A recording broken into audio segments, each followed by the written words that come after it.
കൂടുതൽ നൊസ്റ്റാൾജിയ വരുത്തിക്കാനാണ് ഞാനിപ്പോൾ അനൂപിനെ ക്ലാസ് റൂമിൽ കൊണ്ടിരുത്തിയത്.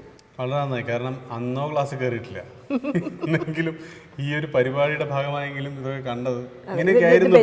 ബെഞ്ചല്ലേ, പക്ഷെ കയറാറില്ല എന്ന് പറഞ്ഞാലും വളരെ നല്ലൊരു ടീച്ചിങ് സമൂഹമായിരുന്നു അന്നുണ്ട്. അന്ന് പോറ്റി സാറ്, ഇന്നിപ്പോൾ പ്രിൻസിപ്പളായിരിക്കുന്ന ഉഷ മാഡം, അവരൊക്കെ ജൂറിസ്പ്രുഡൻസ് എന്ന് പറയുന്ന ആദ്യമായി നമ്മുടെ മനസ്സിൽ ജൂറിസ്പ്രുഡൻസ്, അതായത് ലീഗലി എന്ത് പ്രൂഡൻസ് ഉണ്ടാവും എന്നൊക്കെയുള്ള ചോദ്യങ്ങൾ ഉന്നയിക്കുന്ന ഒട്ടും മനസ്സിലാവാത്തൊരു സാധനമാണ് ജൂറിസ്പ്രുഡൻസ് പറയുന്നത്.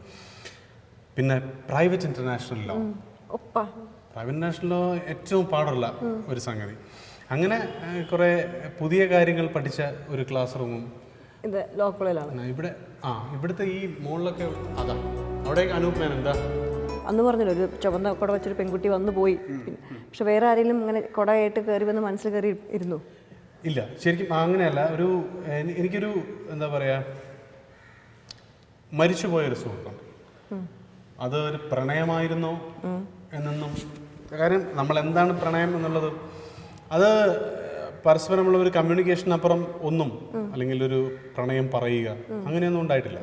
പക്ഷെ ഒരു പരിചയപ്പെട്ട് കുറച്ചു കാലം കഴിഞ്ഞപ്പോഴേക്കും എനിക്ക് മനസ്സിലാവുന്നു അവള് ഷീസ് ഡൈങ്. അത് അവരുടെ ഫാമിലി ആയിട്ട് എടുക്കുന്നു. അത് കുറച്ച് ആ ഒരു മരണത്തിന്റെ ഒരു, എനിക്ക് തിരക്കഥയിൽ ശരിക്കും പ്രിയയുടെ മരണം എന്ന് പറയുന്നത് എനിക്ക് പെട്ടെന്ന് സാമ്യം തോന്നിയ ഒരു കാര്യമാണ്. പക്ഷെ അങ്ങനെ ഒരു ഫുൾ ഫ്ലെഡ്ജ് ലവ് അഫെയർ ഒന്നും ഉണ്ടായിരുന്നില്ല. ഒരു സൗഹൃദം, ഒരു കൂട്ടുകാരി. അപ്പം ഞാൻ ആദ്യം കാണുന്ന എൻ്റെ അമ്മമ്മയുടെ മരണവും ഈ മരണവും, കാരണം എനിക്ക് തോന്നുന്നു ഞാൻ ഏറ്റവും കൂടുതൽ മിസ് ചെയ്യുന്ന ഒരാൾ അമ്മമ്മയാണ്. അല്ലേ, മുത്തശ്ശിയാണ് നമ്മൾ മിസ് ചെയ്യുന്നത്. പ്രത്യേകിച്ചും അതിപ്പോൾ എനിക്കിപ്പോൾ ഈ അവാർഡ് കിട്ടി, അതിൻ്റെ ഒരു അംഗീകാരങ്ങൾ കാണാൻ മുത്തശ്ശി ഇല്ലാതെ പോയല്ലോ എന്നുള്ള ഒരു സൈഡിൽ, മറ്റൊരു വശം ഭയങ്കര രസമുള്ളൊരു ബൗൺസ് ബോളായിരുന്നു മുത്തശ്ശി.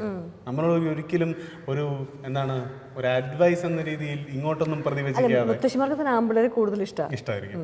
അപ്പൊ അങ്ങനെ ആ അമ്മമ്മയും പിന്നെ ഈ കൂട്ടുകാരിയും മരണം ഞാൻ ക്ലോസ് ക്വാർട്ടേഴ്സിൽ കാണുന്നത് അവിടെയാണ്. ഒരാൾ നമ്മുടെ അടുത്തിരിക്കുന്ന, അല്ലെങ്കിൽ ഇപ്പുറത്തിരിക്കുന്ന സ്പേസ് ദാറ്റ് വാസ് യു, അല്ലെങ്കിൽ സ്പേസ് ദാറ്റ് വാസ് ഷീ എന്ന് പറയുന്ന ആ ഒരു ആബ്സെൻസ്, ആ ഒരു അസാന്നിധ്യത്തിന്റെ മണം, അതാദ്യമായി വരുന്നത് മേ ബി നമ്മൾ പോയിരുന്ന സ്ഥലങ്ങൾ. അമ്മമ്മ ഇല്ലാത്ത അമ്മമ്മയുടെ കസേര,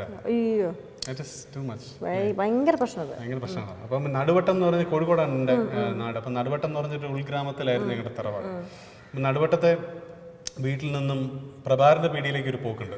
അത് ചിലപ്പോൾ ചെറിയ നാരങ്ങ മിഠായികൾക്കാവാം, ചിലപ്പോൾ നേന്ത്രപ്പഴം വൈകുന്നേരം പുഴുങ്ങാനായിരിക്കാം. അപ്പം ആ യാത്രകളിലൊക്കെ അമ്മമ്മയുടെ കൈ പിടിച്ച് പോകുന്ന സമയത്ത് അവിടുത്തെ ഫുൾ മണലാണ്. ഈ നടുവട്ടം ആ ഏരിയയിലൊക്കെ ബേപ്പൂർ ഏരിയ ആയതുകൊണ്ട്. അപ്പം അന്നൊക്കെ പൈക്കോ ക്ലാസിക്കുകളാണ് നമ്മുടെ ഒരിത്. ഈ അലക്സാണ്ടർ ഡ്യൂമയുടെ കൗണ്ട് ഓഫ് മോണ്ടി ക്രിസ്റ്റോ, അല്ലെങ്കിൽ സ്കാർലറ്റ് പിംപേണൽ. അപ്പോൾ അമ്മമ്മയുടെ കൂടെയുള്ള നടത്തങ്ങളിലൊക്കെ ഈ മണൽപ്പരപ്പ് ഒരു മരുഭൂമിയാവുകയും അതിനപ്പുറത്തുള്ള പിന്നെ സീതിയാജിയുടെ അല്ലെങ്കിൽ ആലിയാപ്പുവിന്റെ വീട് ഈ മോണ്ടി ക്രിസ്റ്റോന്റെ എതിരാളിയുടെ വീടാവുകയും അവിടെയുള്ള ക്രയവിക്രയങ്ങളെല്ലാം നമുക്കെതിരായുള്ള പ്രശ്നങ്ങളാവുകയും ചെയ്യുന്ന ഒരു സമയമാണ്.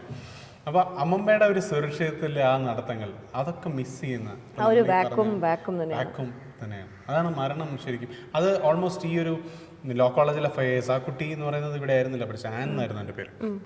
അപ്പം അവരുടെ അച്ഛൻ ഈ മരിച്ചതിന് ശേഷം ആ ഒറ്റയ്ക്കായി പോയ അച്ഛൻ, അമ്മ നേരത്തെ മരിച്ചിട്ടുണ്ട്. ആ അച്ഛനുമായിട്ട് ഞാൻ സ്പെൻഡ് ചെയ്ത കുറേ സമയങ്ങൾ ആ കുട്ടിയുടെ മരണത്തിന് ശേഷം, അതൊക്കെ എൻ്റെ ബോധത്തിൽ എവിടെയോ ഇതിൻ്റെ ഒരു നിസ്സാരത. നല്ല സ്റ്റോറി ത്രെഡാണ് ഞാൻ പലരോടും പറയണമെന്ന് ആഗ്രഹിക്കുകയും പിന്നെ വേണ്ട, അതൊരു രസമല്ലേ. ഞാനിപ്പോൾ എനിക്ക് തോന്നുന്നു ആദ്യമായിട്ടാണ് രേഖയോടാണ് ഞാനത് ഫസ്റ്റ് ടൈം പറയുന്നത്. കാരണം അതൊരു I don't want to sensationalise that. ആവശ്യമില്ല, അതൊരു സ്വകാര്യ രസമായിട്ടും ഒരു സ്വകാര്യമായ ദുഃഖമെന്ന് പറയാൻ പറ്റില്ല. കാരണം അതൊരു ഞാനൊരു എന്താണ് മെലങ്കളിയിലേക്ക് പോയ ഒരു കാര്യമൊന്നുമല്ല. But that was death on the face of it.